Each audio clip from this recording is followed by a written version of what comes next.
Restarting. There we go. There we go. There we go. Come on. Boom. Okay, great.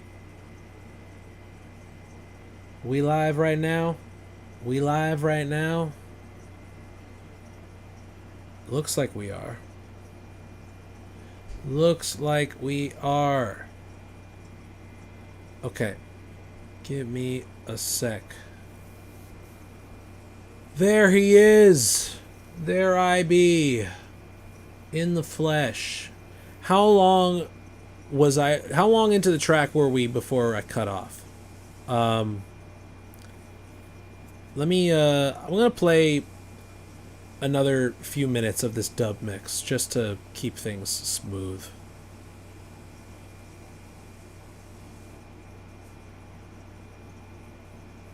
.445 is where it cut off.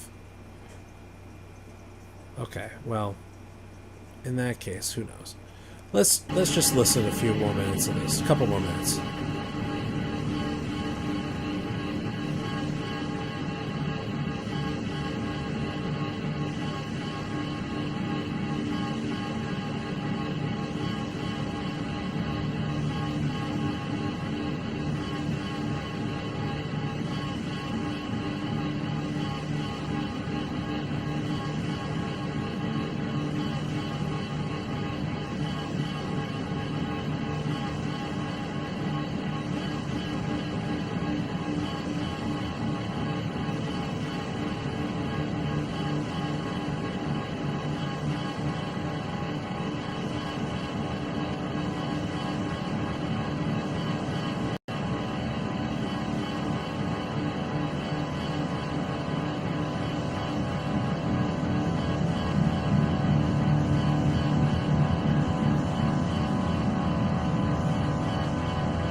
Let's pause it there for now. It's funny though, because it's right around the 6.5 minute mark or so is when we're starting to get this new drone sort of coming in here. I really appreciate the process that you got going on here. I think for the sake of making a drone track, if we're, I guess the question is like, is intentionality supposed to be just sort of a long tone texture, or would you like there to be like a prominent tonal center based off of the, you know, the samples that you're spinning on each deck, you know, because we don't really have the tonal center. I mean, there's pitch involved here, but it's kind of like the chord that you're sampling, the loop that you're capturing here, and the usage and sort of extending it, slowing it down, and then using, you know, heavy feedback and whatnot. It does sort of create this. It feels, I don't know, just slightly cluttered tonally. You know, like there is this but maybe like we need something in the low end that is more clean and tonal, more straight toned in that way. It didn't feel. I think this is a really good template to now experiment with other tracks on the decks, like you had suggested in your own sort of comments and questions when prefacing this. It's like, what could this possibly need? I think you should try with a bit more overtly tonal source material here, that we could extract like pitch center that much more easily and create more clean harmonics with. Because right now it feels a bit cluttered and textural, which is cool, but I don't know if that's what you're going for necessarily. You know, I think that like less busy, less cluttered as far as tonal material goes will we can extract that much more of a straightforward tonal center that we can latch onto, especially in the low end. Right, I keep trying to crack something like this. Rekordbox and DJ control surfaces really allow you to create space that's both frozen in time and constantly evolving. Yeah, I mean, it starts with the source material, though, more than anything else. You know, I mean, this is why I love spinning and doing these types of experiments with piano recordings or with, like, solo instrumental recordings and trying the same sort of process of double decking and creating pitch shifts and obviously, like, experimental sort of time-based effects across the board, but that the source materials themselves, like it's not busy enough even at its source for it to ever get cluttered, unless you were to really be stacking the effects on this. But this is the type of thing that I don't think you're really trying to do overloading of effects, but like tasteful usage of time-based effects. And I think that like experimenting with this sort of patch, with this sort of template across different source material and working with simpler source material, less polyphonic or less multi-instrumental and more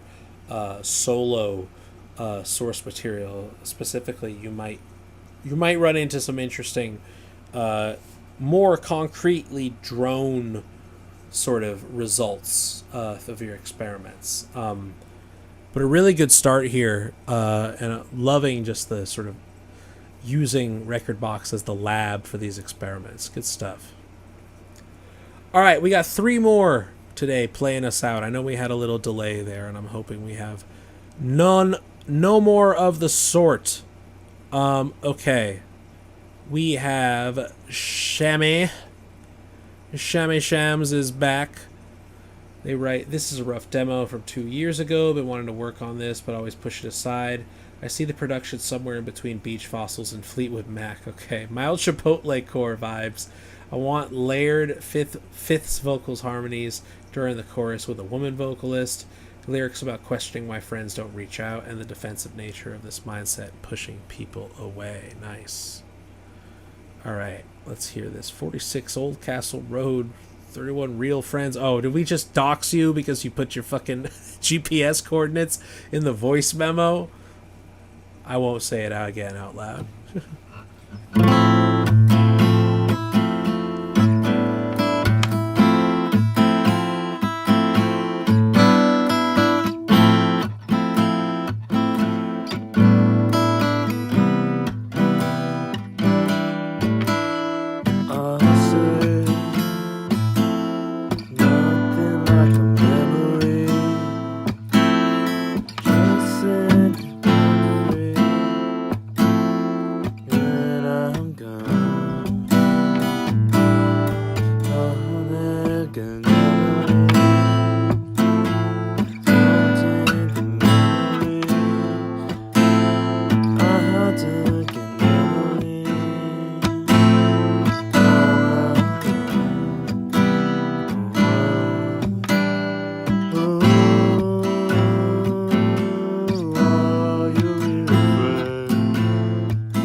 too tired to pretend that I'm such a loyal one, 'cause I treat him like a shit.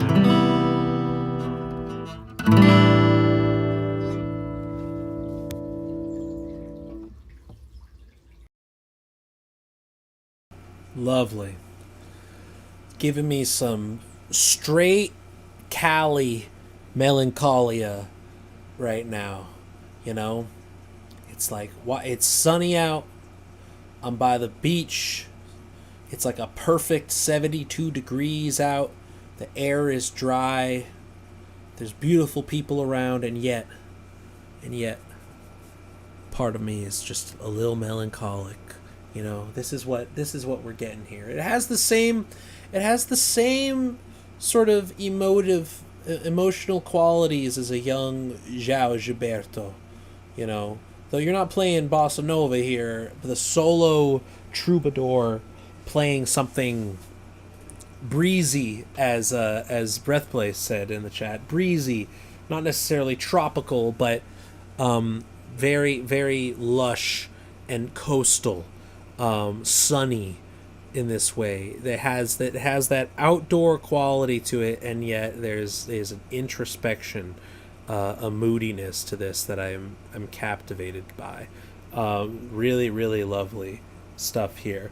I wouldn't want to overproduce this at all.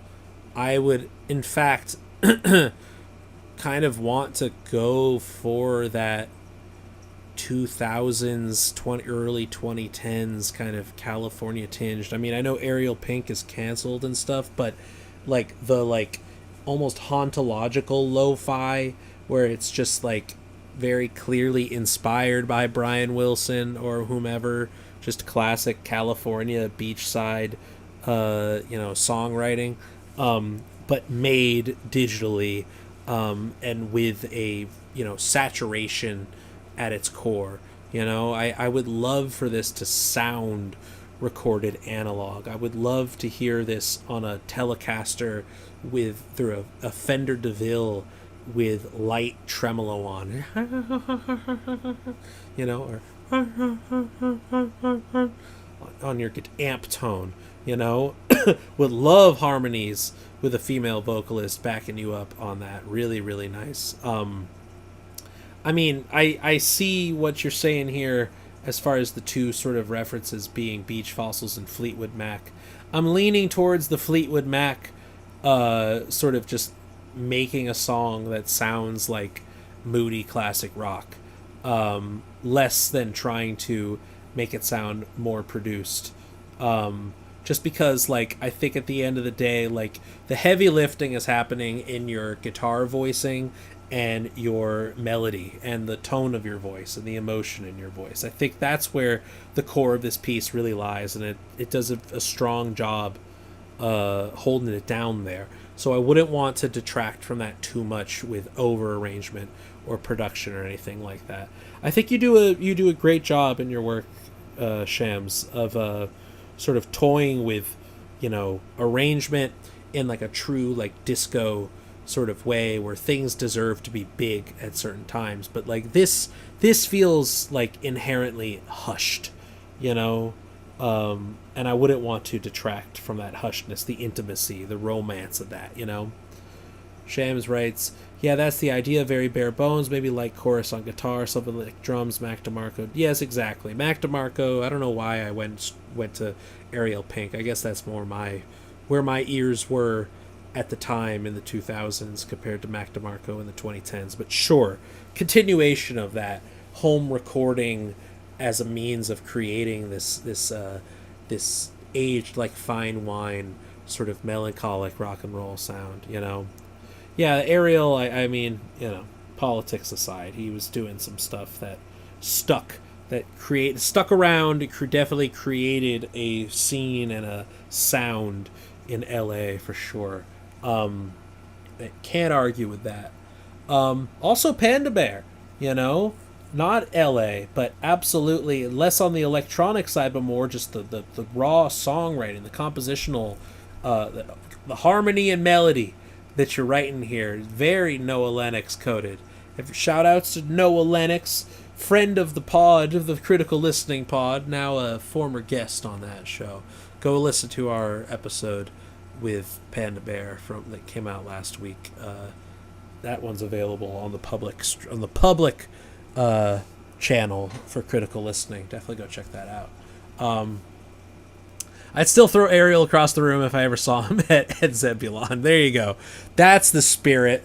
I would do it while singing his song. Like, flashback, see the days have gone. You know, while kicking his ass. Loving that. Yeah, Panda Bear emanates that vibe and emotion. Absolutely. Yeah, you know what I'm saying.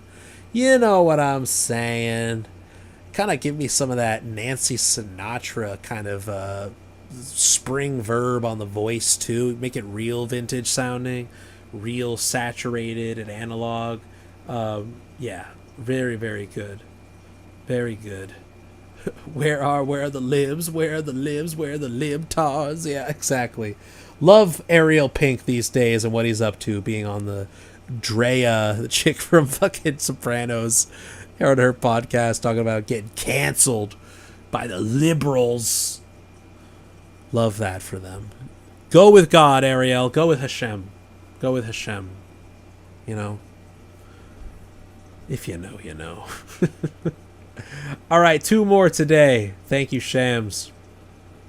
We got Leaves of Tea from Stay at Home Cousin writing to us here.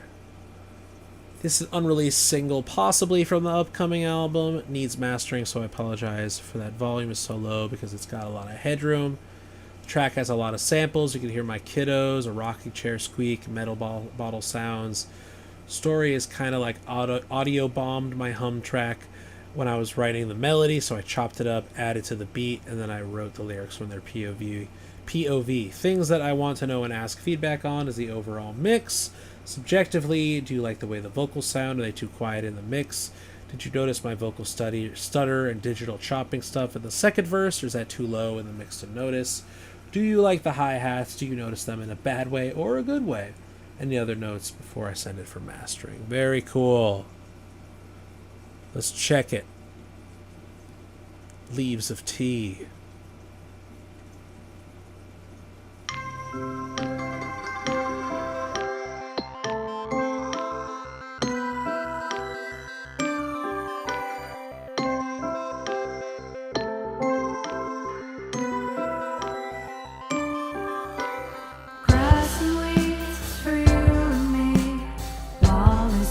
Drinking coffee, find your feet under the trees.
Very nice. Very, very nice. I love the vocal samples of your kids in there. You know what I mean? Like, it's like, it just, again, has this lovely, it's childlike, you know what I mean? There's an innocence to this pop specifically, and then it's like absolutely laid in, embronzed with the usage of samples of your actual kids in there. It just has it's fun, you know. It has a funness to it, and it's not pretentious. It's not trying to be anything that that anything more than it is, you know. Simple melody. This is what I'm talking about. We got chords, we got melody, we got rhythms, you know. And at the end of the day, the thing that's stuck in my head right now is ba ba da go ba ba da da ba da ba da ba da go da ba da. You know, melody. We write in songs. We put that shit first and foremost to the front, and that goes to your first question here, talking about mix. I agree with Breathplay in the chat. I think that the vocals are a bit flat as far as EQ right now. They feel a little muffled, a little mid-heavy, not nearly enough highs. We need sibilance, right? T's and S's. We need that shit to shine. It evokes proximity. It evokes a closeness and clarity of the voice. Even if you don't want to, I think that the levels could be a bit louder, but even if you don't want to go and blast those, just the vocal levels up in dB, we definitely need to brighten them up, you know. Just create more presence in that voice. It just needs more harmonic content in the mix, in the EQ mix, and the best way to do that is just to bring out those high frequencies. You know what I'm saying? I don't necessarily think when you do that, they're going to appear louder when you add more sibilance. So you might not even feel the need to up the levels after that point. You know, so question of them being too quiet, that's secondary to adding more high end to the voice, and we'll see from there, with it brightened up, how much louder it needs to be, if anything, you know. Did notice that vocal stutter, that chopping. I don't know if you want to make that. I mean, you should also add the sibilance to that as well. Some some you know what I mean? Like some brightness will bring that out even further too, because I don't think that was loud enough. I mean, it was there, no doubt. I guess it's more just how subtle do you want it to be. Right now, it's pretty subtle. You know, maybe the cuts could get a little more rhythmic, a little more dramatic as they develop. Right now, they're kind of like like they're pretty da, like simple. You know, we could get even more da, you know, like chop it up. You could turn it into a different melodic a different counter melody. If you did more to that. I think that would be an interesting thing to experiment with if you wanted to up the ante as the song developed a little bit. Does it need to get louder? Things could get a little busier, you know? And yeah, definitely change the sibilance on those samples, the vocal samples that you're chopping up too, because they will come out much more bright as well, just as with your lead vocals. Hi-hats, I mean, they've kind of just felt like part of the song. It just felt like part of the drums. I wasn't really distracted by them, you know. I felt neutral on that. I felt like they were necessary as part of the drum pattern, but they weren't like carrying anything themselves. I don't know if you were trying to do that. I'm curious why that was a question on your list there specifically, just because they seemed so simple. Wasn't really noticing too much. I think that's a good thing, you know, because overall the drums are kind of just like, were there any changes really in that? I couldn't really tell, you know. Didn't feel like to be a drum heavy track. This is about the chords and the melody specifically. Say, yeah, the hi-hats were all samples I played over live drums that someone played for the album. Oh, okay, interesting. Well, couldn't tell that. It sounded just part of the live drums, so I think you're good. I think you're good on that. Yeah, it's really, I think, mostly just about bringing out that voice a bit more. A little bit more presence and unflattening of the vocal mix specifically, because that is the lead, that melody has to shine, baby. Give me beach house vibes. Everybody giving me some beachy melancholia today, at least you and Shams. Good stuff. Good. Love it. All right, playing us out, we have Tegan. Second edition of this guy with some recordings layered to add texture, get away from that digital sound, ideas to give it more energy. What would Too Slimy do? Oh no. I don't want to know. Tegan, Bad and Bass, V1 version 1 million. Let's go.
Oh yeah.